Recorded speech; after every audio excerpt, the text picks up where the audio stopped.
साल था 1999। इंडिया का ओडिशा स्टेट एक मासिव सुपर साइक्लोन फेस कर रहा था, जिसमें करीब 10,000 से भी ज्यादा लोगों ने अपना जान गंवाया। और अभी 2018 में यानी 1999 से 20 साल बाद जब ओडिशा में एक और सुपर साइक्लोन आया तो मात्र 70 लोगों की डेथ रिपोर्ट की गई। ये दिखाता है कि हमारी गवर्नमेंट ने साइक्लोन प्रिवेंशन में कितना प्रोएक्टिवली काम किया, जिससे साइक्लोन से होने वाले नुकसान में एक भारी कमी देखने को मिली है। लेकिन ये साइक्लोन क्या है जिसे लेकर हमारी गवर्नमेंट को इतना सीरियस होना पड़ता है? साइक्लोन्स के कितने टाइप्स होते हैं और कौन से वो फैक्टर्स हैं जिससे साइक्लोन का फॉर्मेशन होता है? आज के इस वीडियो में हम साइक्लोन्स के इन्हीं एस्पेक्ट्स को सिंपल लैंग्वेज में समझने की कोशिश करते हैं। तो चलिए स्टार्ट से शुरू करते हैं। What is a cyclone?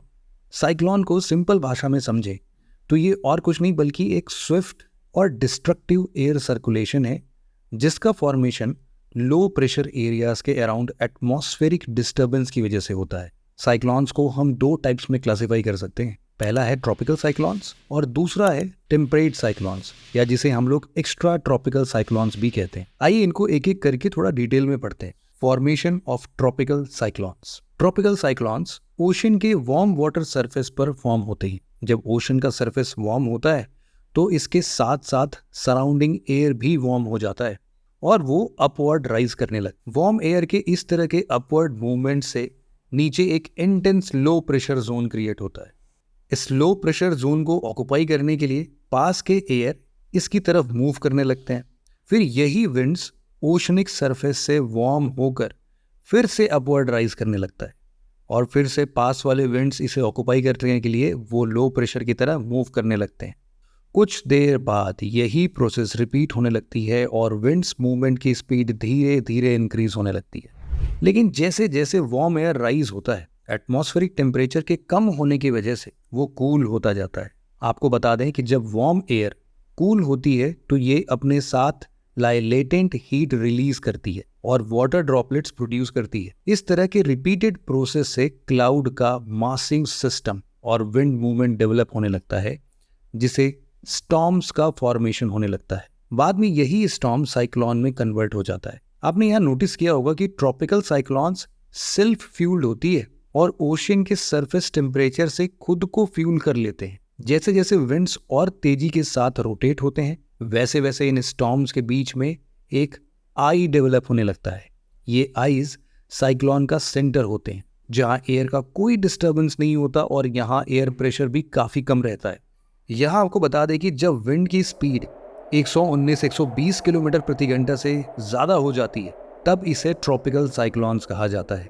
और जब यही ट्रॉपिकल साइक्लोन्स कोस्ट को हिट करता है तो इसे साइक्लोन्स का लैंडफॉल कहते हैं। एक एस्टिमेट के अनुसार हर साल पूरे वर्ल्ड में 70 to 80 ट्रॉपिकल साइक्लोन्स फॉर्म होते हैं। यहाँ आपको एक और चीज़ बता देते हैं कि नदर्न हेमिस्फीयर में ट्रॉपिकल साइक्लोन्स में विंड्स की मूवमेंट एंटी क्लॉकवाइज होती है, जबकि सदर्न हेमिस्फीयर में ये विंड्स की मूवमेंट क्लॉकवाइज होती है। ट्रॉपिकल साइक्लोन्स को वर्ल्ड के डिफरेंट रीजन्स में डिफरेंट नाम से जाना जाता है। एग्जाम्पल के लिए इंडियन ओशन में इसे साइक्लोन्स कहा जाता है, वहीं एशिया पैसिफिक रीजन में इसे टाइफून कहा जाता है और अटलांटिक रीजन में इसे हरिकेन कहा जाता है। तो भाई ये तो बात हो गई ट्रॉपिकल साइक्लोन्स के फॉर्म होने की।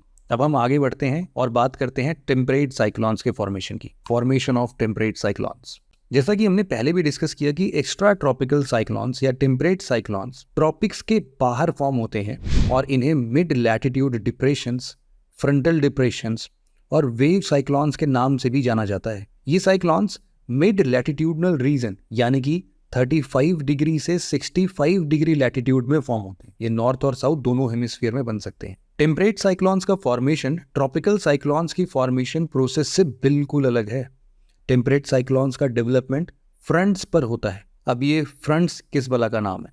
दरअसल जब ट्रॉपिक से आ रहे वार्म एयर मास पोलर से आ रहे कोल्ड एयर मासेस से मर्ज होता है तो हम इसे फ्रंट कहते हैं या फिर फ्रंट का फॉर्मेशन कहते हैं। ये तो हम सबको पता है कि वार्म एयर लाइट होती है और जबकि कोल्ड एयर डेंसर और हैवियर होती है। तो जब कोल्ड एयर वार्म एयर के ऊपर आ जाए तो एक लो प्रेशर क्रिएट होता है। इस लो प्रेशर के वॉइड को फिल करने के लिए पोलर एरियाज में एडिशनल कोल्ड एयर रश करती है, जिससे एक एटमॉस्फेरिक इंस्टेबिलिटी क्रिएट होती है, जिसे ज्योग्राफी की लैंग्वेज में साइक्लोजेनेसिस कहते हैं। साइक्लोजेनेसिस का सीधा मतलब होता है साइक्लोन्स के लिए फेवरेबल कंडीशंस। वार्म एयर और कोल्ड एयर के बीच बने फ्रंट्स में पोलर विंड्स के ग्रेटर रोल्स की वजह से फ्रंट्स को पोलर फ्रंट्स भी कहा जाता है। और इन्हीं फ्रंट्स पर डेवलप हुए साइक्लोजेनेसिस से इवेंचुअली टेम्परेट साइक्लोन्स का फॉर्मेशन होता है। आपकी जानकारी के लिए बता देते हैं कि टेम्परेट साइक्लोन्स में टेम्परेचर यूनिफॉर्म रहता है और ये साइक्लोन्स ट्रॉपिकल साइक्लोन्स की तरह वायलेंट वेदर नहीं बनाते हैं। तो ये था एक ब्रीफ एक्सप्लेनेशन साइक्लोन्स के फॉर्मेशन प्रोसेस का। जल्दी मिलते हैं ऐसे ही और इंटरेस्टिंग नॉलेजेबल वीडियोस के साथ। तब तक के लिए जय हिंद।